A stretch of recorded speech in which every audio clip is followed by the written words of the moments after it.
ওকে যখন বুকে নিলাম কেমন জানি আপন আপন মনে হচ্ছিল। অনেককে সবকিছু বলে দেওয়া উচিত। হ্যাঁ, বাচ্চাটা তার আসল মা বাবার কোলে উঠতে পারছে না। এই বাচ্চাটার জন্য অনেক আর মেঘলা আলাদা হয়ে গেছে। মনে করো তোমার আর মেঘলার যে সন্তান মারা গেছে, সে যদি সত্যি সত্যি মারা না যায়, যদি ভুলেও কখনো জানতে পারে ওর সন্তান আপনার কাছে, তাহলে ও কাউকে ছাড়বে না।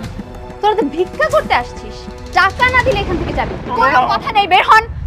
আমরা বাটপার না, তুমি মাইয়াটা ভালো না। সেই কখন থেকে আমাদের লোকে খারাপ ব্যবহার করতেছো। কি বললি? আমার সাথে বেয়াদবি করলি? বের হ এখান থেকে, বের হ। আম্মা, আম্মা তুমি ঠিক আছো? আম্মা, ও মা তুই আইসোস? সেই কখন থেকে এই মাইয়াটা আমাদের লোকে খারাপ ব্যবহার করতেছে। এমনকি ফকির মনে করে আমাকে ভিক্ষা উঠিছে।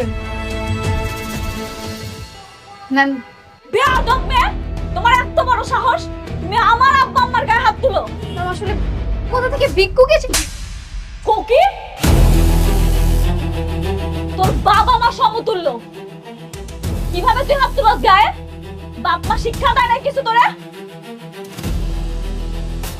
সরি ম্যাডাম, ওদেরকে দেখে তো মনে হচ্ছে যেন কেমন লাগছিল, সেজন্যই আমি আসলে ম্যাম এমনটা করেছি। তোর আর চাকরি করতে হবে না, বেরো যা আমার অফিস থেকে, তুই বেরিয়ে যা।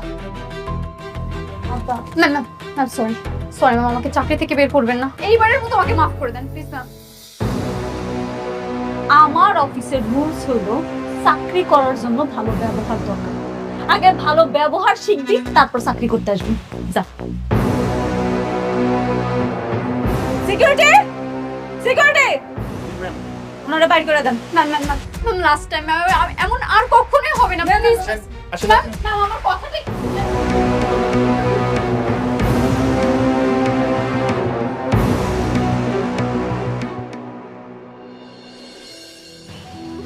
আম্মা, আব্বা, তোমরা আমারে মাফ করে দাও।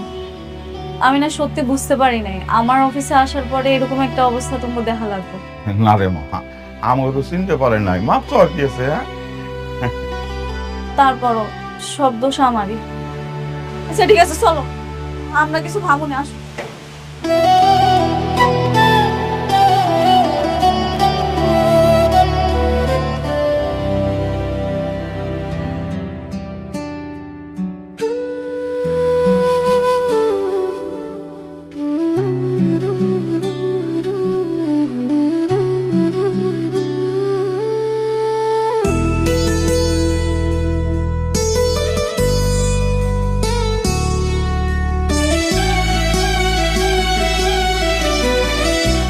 তুমি এখানে আর আমি তোমাকে খুঁজে বেড়াচ্ছি। তুমি এখানে কেন? তার আগে বলো তোমার ফোনে কি হয়েছে? তোমাকে কলে পাচ্ছি না, কালকে একটু কথা হলো তাও তুমি ঠিকভাবে কিছুই বলোনি। কি হয়েছে তোমার? কিছুই হয়নি। অনেকের জন্য খারাপ লাগছে। মেঘলা ওকে ক্ষমা করছে না দেখে সবকিছু ছেড়ে ও বস্তিতে পড়ে আছে। আবার দেখো আমার কাছেও ফিরে আসছে না। তো এটা নিয়ে রাগ করার কি আছে? তো কান্না করার কি আছে? হ্যাঁ, তুমি তো জেনে শুনে আগুনে ঝাঁপ দিয়েছিলে, তাই না?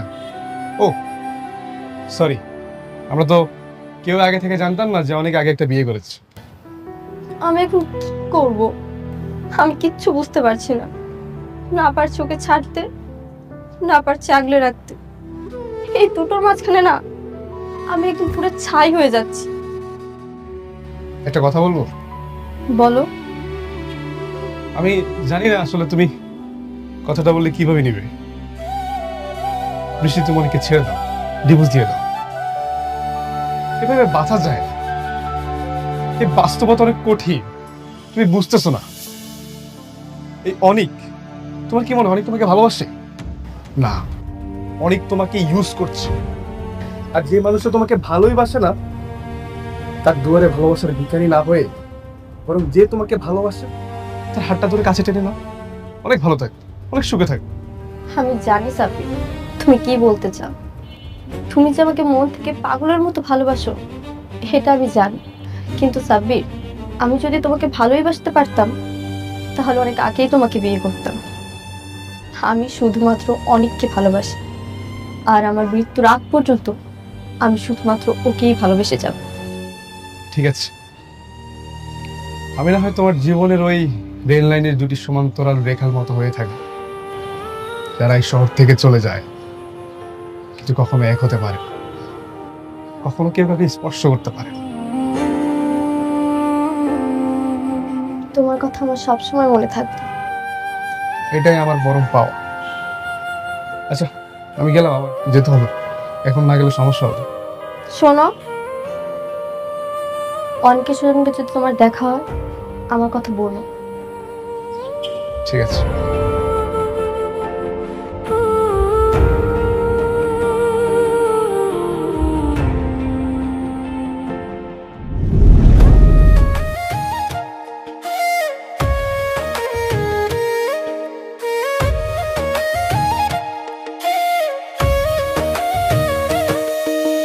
ভাগ্যবনে পাইলাম তোমায়, ভাগ্যে তো আর রইলা না।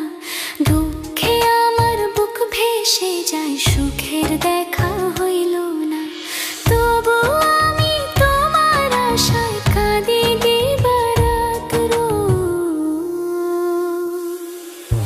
সুখে থেকো, ভালো থেকো গরি, ঘরের রাজপুত্রে।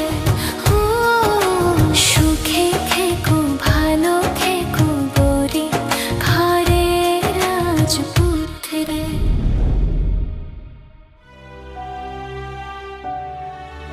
শালিমা বিলগার্সের সকল সদস্যরা হয়েছে আমার পরিবারের মতো। আর যেহেতু আজকে একটা পারিবারিক অনুষ্ঠান, আমার আব্বা আম্মার বিবাহ বার্ষিকী, তাই আপনাকে সবাইরে আমি ডাকাইছি। আপনারা আসছেন, আমি অনেক খুশি হয়েছি। আপনাদের কাছে সত্যি কথা লুকামো না, জন্মের পর থেকে কখনো দেখি নাই আব্বা আম্মা বিবাহ বার্ষিকী পালন করছে। আমরা গরিব ছিলাম, গরিব মানুষের আর বিবাহ বার্ষিকী কি। সেই জন্য আল্লাহ যেহেতু আমার এখন তৌফিক দান করছে, তাই এখন থেকে চেষ্টা করবো প্রতি বছর আমার আব্বা আম্মার এই বিবাহ বার্ষিকীটা পালন করার। আপনারা সবাই আমার আব্বা আম্মার জন্য দোয়া করবেন। চলেন এবার সবাই মিলে আমরা কেকটা কাটি। চলেন আমরা সবাই করতালা দিয়ে ম্যাডামের বাবা মাকে অভিনন্দন জানাই। Please madam. আব্বা, আম্মা, হ্যাপি অ্যানিভার্সারি, হ্যাপি অ্যানিভার্সারি। হ্যাঁ দাঁড়া। আরে অনিক সাহেব, আরে আসেন আসেন, আমাদের সাথে জয়েন করেন। আজকে আমার ম্যাডামের বাবা মার বিবাহ বার্ষিকী। Happy anniversary. Thank you manager uncle, madam. আপনারা তো আমি কইছিলাম এটা একটা পারিবারিক অনুষ্ঠান। শালিমা বিলগার্সের প্রত্যেকটা সদস্য আমার পরিবার। আমার আব্বা আম্মার এত বড় একটা দিনে আপনি বাইরের মানুষরে কেমনে আমন্ত্রণ করলেন, একটা বড় জিজ্ঞেসও করলেন না? ম্যাডাম, আজকের দিনটা আমরা রাগারাগি না করি, আর আজকের আনন্দের দিনে আমরা ওই বিষয়টা নিয়ে আলোচনা না করি, সেটাই বোধহয় ভালো হয়। আমি তোমার পরিবার না, তাই না? অথচ একটা সময় ছিল যখন আমিই ছিলাম তোমার সবচেয়ে আপন মানুষ। তুমি সবার সামনে আমাকে অপমান করলে বাইরের মানুষ বলে, আর আমি তোমার জন্য যত্ন করে নিজে হাতে রান্না করে নিয়ে এসেছি। তোমার পছন্দের খাবার ডিম ভোনা, তোমাকে আমার পরিবার মনে করে। আর তুমি সবার সামনে বললে আমি তোমার পরিবার না। আমি জানি আমি ভুল করেছি, সেটার মাসুল তো আমি দিচ্ছি। তোমার পিছে পিছে আসতেছি। আমি এতটাই খারাপ হয়ে গেছি, আমাকে ক্ষমা করা যাচ্ছে না। মেঘলা, আমি কখনোই তোমার কাছে এটা আশা করিনি। বাবা, তুমি কিছু মনে করো না। মারে রাগারাগি করিস না। হ্যাঁ, আরে ও তো আমাকে আপনই ছিল, তারপরে ভুল করছে, ভুলের জন্য তো ক্ষমাও চাইছে। থাক, আজকের দিনটা অন্তত থাক। বাবা আসো, কেক খাও, আসো আসো। আব্বা, কারে কেক খাওয়াইতেছ তুমি? ওরে আব্বা, তুমি কি সব ভুলে গেছো? তুমি ভুলে যাইতে পারো, আমি কিচ্ছু ভুলিনি। আমি ওরে ক্ষমা করি না। আজকে এত বড় একটা অনুষ্ঠান, আমি কত আশা কইরা সব আয়োজন করছি, চাইছিলাম তোমগো নিয়ে ধুমধাম করে অনুষ্ঠানটা পালন করুন। তোমকে আমার ভাল লাগে না না? অরে কেক খাওয়াইতো মন চায়, অরে কেক খাওয়াইব তো খাওয়া, তোমরা অরে কেক খাও, আমি চলে যেতেছি, খাওয়া। তোমার এখান থেকে যেতে হবে। এটা তো তোমার পরিবার, আমি তো বাইরের মানুষ। এখানে এসে আমি বিরক্ত করলাম। তোমার জন্য খুব যত্ন সহকারে তোমার পছন্দের খাবারটা রান্না করে নিয়ে এসেছিলাম। যদি ইচ্ছে হয় খেয়ে নিও।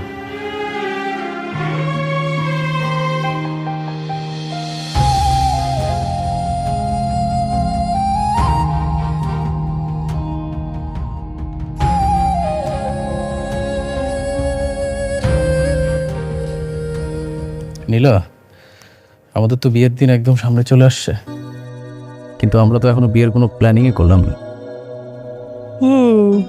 তুমি ঠিক বলছো। আমার বিয়েতে ভেবেছিলাম একটু ধুমধাম করে আয়োজন করব, মনটাই টানছে না। আচ্ছা তুমি কোনো টেনশন করো না, আমি আছি না। বিয়ের সব অ্যারেঞ্জমেন্ট আমি করবো। সব অ্যারেঞ্জমেন্ট আপনি করবেন মানে? সব অ্যারেঞ্জমেন্ট করবেন? যখন দুঃখে পড়ছিলা তখন আমার মেয়ের হাত ধরে তো নদী পার হয়েছিল, মনে আছে? যখন বিপদ পার হয়ে গেছে মাঝিকার শালা হয়েছে, তাই? আপনারা কারা? এসব কথা কাকে বলছে? তোমার পাশে যে দাঁড়ায় আছে এই টাউটারে বলতেছি, এই রাতুলে বলতেছি। এই রাতুলের কথা ছিল আমার মেয়ের এসে বিয়ে করবে, সেটা সে না করে আমাদেরকে এই বাড়ি থেকে বের করে দিয়েছে। এই আপনি চিল্লাচ্ছেন কেন? আপনাদেরকে না আমি বলছি যে আপনারা আবার কখনো আর চোখের সামনে আসবেন না। কেন আসবো না? তুমি আমাকে লগে এত বড় একটা বেইমানি করতে পারলা? আর তোমার কথা মতো আমাকে আত্মীয় অনেক অনেকের সাথে বেইমানি করছি, আর সেই তুমি আমাকে রাস্তা ছেড়ে মারলা। শুনেন, আপনাদের কপাল ভালো যে আমি আপনাদেরকে পুলিশে দেয় নাই। যারা নিজের আত্মীয়র সাথে বেইমানি করতে পারে তারা আমার সাথে বেইমানি করবে না, তার কোনো গ্যারান্টি আছে? রাতুল, তুমি নাকি এই মেয়েকে বিয়ে করতে যাচ্ছ? হ্যাঁ। তাহলে সেদিন যে আমাকে নিয়ে বস্তিতে গিয়েছিলে, আমাকে কথা দিয়েছিলে অনেকের নামে মিথ্যা অপবাদ ছড়ালেন তুমি আমাকে বিয়ে করবে, তাহলে এখন এই মেয়ে? রাতুল, তুমি এই মেয়েকে নিয়ে সেদিন বস্তিতে গিয়েছিলে? কি বলে এসব? আরে বুঝো না, আমি তো অনেককে ফাঁসানোর জন্য ওকে ব্যবহার করেছিলাম। ও তো একটা নষ্ট মেয়ে। এই আপনারা তো আচ্ছা নিমো খারাম। অনেক যখন আপনাদেরকে বাসার থেকে বের করে দিয়েছিল তখন আমি রাতুল রাজ আপনাদেরকে আশ্রয় দিয়েছিলাম, ভুলে গেছেন? আমি অত কথা জানি না, তুমি আমার মেয়েকে বিয়ে করবে কিনা সেটা বলো। প্রশ্নই আসে না। দেখো রাতুল, আমার কথাটা শোনো। সবাই জানে যে আমার মেয়েকে তুমি বিয়ে করতে যাচ্ছ। এখন যদি তুমি আমার মেয়েকে বিয়ে না করে অন্য আরেকটা মেয়েকে বিয়ে করো, সমাজে আমি মুখ কি করে দেখাবো? তুমি আমার মেয়েটার জীবন এইভাবে নষ্ট করে দিতে পারো না। আমার মেয়েটার জীবন নষ্ট তো করছোই, কদিন পর তো এই মেয়েটার জীবনও তুমি নষ্ট করবা। আমাকে নিয়ে আপনাদের ভাবতে হবে না, আপনারা এক্ষুনি আমার বাসা থেকে বের হয়ে যাবেন, না হলে না হলে ঘাট ধাক্কা দিয়ে বের করে দেবো। না, যাবো না। আমার মেয়ের সাথে তোমার বিয়ে হইব, তারপর আমরা এখান থেকে যাবো। তুমি আমাকে ঘাট ধাক্কা দিয়ে বাড়ি থেকে বের করে দেবে? হ্যাঁ, আমি বুঝতে পারছি আপনারা আসলে ভালো কথার মানুষ না, আপনাদেরকে কাজের প্রমাণ দিতে হবে।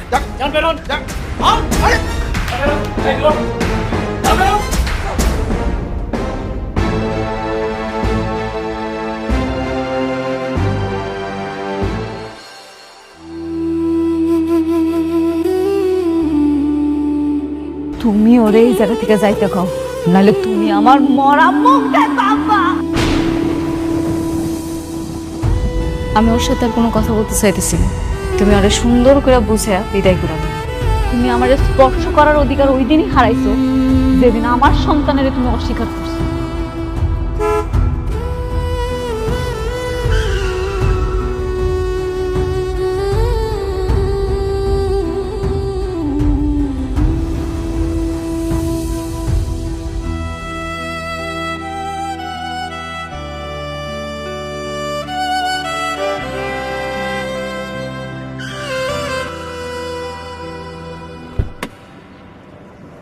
অনেক কি হয়েছে তোমার? তুমি এরকম পাগল মতো হাঁটছো কেন? আর একটু হলে তো গায়ে নিচে পড়তে তুমি। আমার না আসলে মারা যাওয়া উচিত। জীবনটা কেমন জানি, জীবন তো লাশ হয়ে গেছে। এর চেয়ে তো রাস্তার মাঝপথে শেষ হয়ে যাওয়াই ভালো। বেঁচে থাকার এই আজাব থেকে অন্তত মুক্তি পেতাম। অনেক, তুমি এসব কি বলছো? হ্যাঁ, তুমি একটা ছেলে মানুষ, তুমি এভাবে ভেঙে পড়লে হবে? হ্যাঁ হ্যাঁ, তুমি একটা ভুল করছো। তুমি মেঘলার কাছে কি মাপ চেয়ে নাও, তাহলে তো সে তোমাকে মাফ করে দেয়। মাফ করে দিলেই কি আর আমাদের সন্তান ফিরে আসবে? ফিরে আসবেন? মেঘলার চোখে ঘৃণা মুছে যাবে? মেঘলা এখন আর আমাকে মানুষ মনে করে না। ও এখন যেটা মনে করে জন্তু জানো। ও যখন আমাকে দেখে তখন আমাদের সন্তানের কথা ওর মনে পড়ে। অনেক, আমি তোমার ব্যাপারটা বুঝতে পারছি, কিন্তু তোমার কি এখনো বিশ্বাস হয় না যে মেঘলা তোমাকে ভালোবাসে? অনেক, আমি বলছি মেঘলা সত্যি তোমাকে অনেক ভালোবাসে, সত্যি। ভালোবাসা কি আর আছে? এখন যেটা আছে সেটা অভিমান আর অভিযোগ। আমি যখন মেঘলার সামনে যাই ও আমাকে আমাদের সন্তানের খুনি মনে করে। এমন একটা জায়গায় কখনো কি প্রেম ফিরে আসে? অনেক, তাই বলে তুমি এভাবে বস্তিতে পড়ে থাকবে? হ্যাঁ, এটা কি কোনো সমাধান হতে পারে? আর তুমি নিজের কি একটা অবস্থা করে ফেলছো। হ্যাঁ বলো। সমাধান তো এখন আর আমার হাতে নেই। আমার জীবনের সকল চাবিকাঠি, সব কিছু রাতুল চুরি করে নিয়ে নিয়েছে। এখন আর কিছুই নেই আমার। এখন শুধু অপরাধের ভারটাই বয়ে বেড়াচ্ছে। জানো সাব্বির, আমি যখন আয়নার দিকে তাকাই তখন না আমি আমাকে চিনতে পারি না। বারবার শুধু মনে হয় অনেক অনেক আগেই মারা গেছে। এখন শুধু জীবনটা লাশটা বয়ে বেড়াচ্ছে। দেখো অনেক, এসব পাগলামি ছাড়ো, চলো আমার সাথে চলো, আমি তোমাকে দিয়ে আসি, চলো। না, আমি একা থাকতে চাই। আমার নিজের সাথে নিজের লড়াইটা এখনো শেষ হয়নি। তুমি যাও।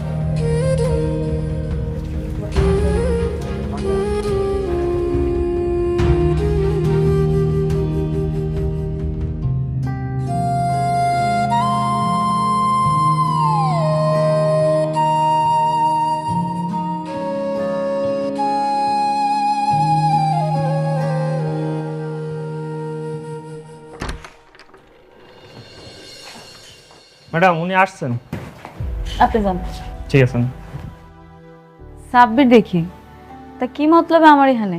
কেমনে সাহায্য করতে পারি শুনি? আমি এখানে কোনো সাহায্য নিতে আসিনি, আমি অনেকের বিষয়ে কিছু কথা বলতে আসছি। আমি তোমার আগেই বলছি, আমি অনেকের ব্যাপারে কোনো কথা শুনতে চাই না। কেন শুনতে চান না? আপনার শুনতে হবে।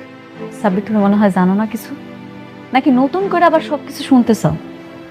তোমার সামনেই সব ঘটনা ঘটছে।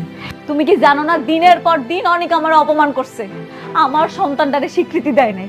আমার সন্তানটা মৃত্যুর পিছনে শুধুমাত্র ওই দেয়, আমার জীবনটা ছারখার করে ফেলাইছে। তারপর আবার জিজ্ঞেস করতেছো কেন ওর কথা শুনতে চাই না আমি? হ্যাঁ আমি জানি, আমি সব কিছুই জানি, কিন্তু আপনি একটা বার চিন্তা করেন তো, একটু অনেকের জায়গায় এসে চিন্তা করেন না। একটা ছেলে যখন ডাক্তারের কাছে গিয়ে ডিএনএ টেস্ট করে দেখবে তার স্ত্রীর যে সন্তান সেটা তার না, তখন তার মানসিক অবস্থাটা কেমন হতে পারে একটু চিন্তা করে দেখেন না। পৃথিবীর কোন ছেলেটা তার ওয়াইফকে অস্বীকার করবে না? এই যে আমি হলে কি করতাম? আমি অস্বীকার করতাম না? না, অস্বীকার করতাম না। কেন করতাম না জানো? কারণ তুমি বিশ্বাস করতা। অনেকের বিশ্বাস করানোর দরকার আছিল যে আমি অনেকের পাগলের মতো ভালোবাসি। আমি এত খারাপ মাইয়া না যে অনেকের ছাড়া অন্য কোথাও যাবো। অবিশ্বাস? আর অনেকে আপনাকে অনেক বিশ্বাস করত, কিন্তু ঝামেলাটা তো করছে ওই রাতুল। রাতুল যদি টাকা দিয়ে রিপোর্ট চেঞ্জ না করতো তাহলে আপনাদের দুজনের এই পরিণতি হতো না। আরে রাতুল রিপোর্ট চেঞ্জ করে ফেলাইছে, এই জন্য সবকিছু হয়েছে। কেন অনেক পারতো না? দুনিয়াতে কি সব ডাক্তার মরে গেছে? অনেক পারতো না অন্য জায়গায় টেস্ট করাইতে? করায় নাই। অনেক আমারে অবিশ্বাস করছে। আপনি সে বারবার একই বিষয় নিয়ে তর্ক করছেন। শুনুন, আমি আপনাকে একটা কথা বলি, আপনাদের সন্তানের মৃত্যুর জন্য আপনি আর অনেক দুজনই দায়ী। মানে আপনি সাবধান হননি। আপনার গর্ভের সন্তান ছিল, আপনার উচিত ছিল তখন আপনার এই বাড়িতে চলে আসা, কিন্তু আপনি আসেননি। আপনি অবহেলা করছেন। আপনার এই অবহেলার কারণে আপনার সন্তান রাস্তায় অ্যাম্বুলেন্স হয়ে মারা গেছে। আসলে অনেক আপনাকে অনেক ভালোবাসে বলে সেই বস্তিতে গিয়ে পড়ে আছে। আরে বৃষ্টি তাকে বারবার নেওয়ার জন্য চেষ্টা করছে, কিন্তু সে যাচ্ছে না। কেন যাচ্ছে না? আপনার জন্য। আর সেই আপনি তাকে বারবার দূরে ঠেলে দিচ্ছেন। কেন? আমি কি নিষেধ করছি? না, আমি এখন পথের কাটা হইয়া দাঁড়াইছি। অনেক কেন জানা বৃষ্টির কাছে যা, আমি তো বাধা দিতেছি না। আর অনেক যদি যেত তাহলে সে অনেক আগে চলে যেত, কারণ সে আপনাকে ভালোবাসে। ও, আপনাকে তো বলা হয়নি, আজকে আমি অনেকে যে অবস্থা দেখছি, আমার মনে হয় না বেচারা আর বেশি দিন বাঁচবে। কি? কেন? অনেকের আবার কি হয়েছে? অনেক রাস্তায় পাগলের মতো হাঁটছে, তার চোখ দিয়ে পানি পড়ছে। আমার এত যে মায়া লাগলো, আমার তো বন্ধু, তাই না? বেচারা আপনার জন্য তার নিজের জীবনটাই হারাতে বসছে। মারে, অনেকটা তুই মাফ করে দে। মারে, একটু চিন্তা করে দেখ। জানি অনেক ভুল করছে, কিন্তু আমরাও তো ভুল করছি, তাই না? আমার মনে হলো আপনাকে কথাগুলো বলা দরকার, তাই আমি বলতে আসছি। দেখুন, এখন চুপ করে বসে থাকার সময় না। এসব রাগ অভিমান সবকিছু ভুলে কাছে যাওয়ার সময়। দেখুন, বাকিটা আপনার ইচ্ছে।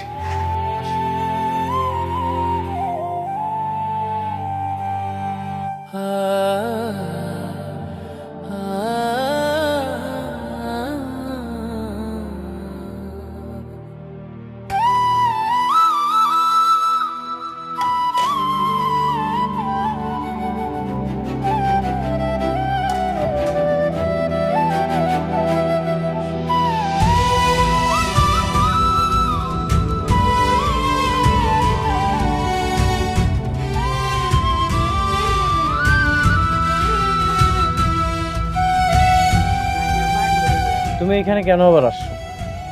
তোমাকে কেন বলছি এই বস্তিতে আর কখনো আসবে না? কেন আসবো না? তুমি আমার হাজবেন্ড, তোমার উপর আমার অধিকার আছে। আমি এখানে বারবার আসবো। কেন বুঝতে পারছো না? আমার এই জীবনটা এখন অন্যরকম হয়ে গেছে। এই জীবনে আমি কোনোভাবেই তোমাকে জড়াতে চাই না। চাও না মানে? আমি কই যাব? আমি তোমাকে ছাড়া কোথাও যাব না। একটা কথা বলবো? বলো। তুমি আমাকে ডিভোর্স দিয়ে দাও।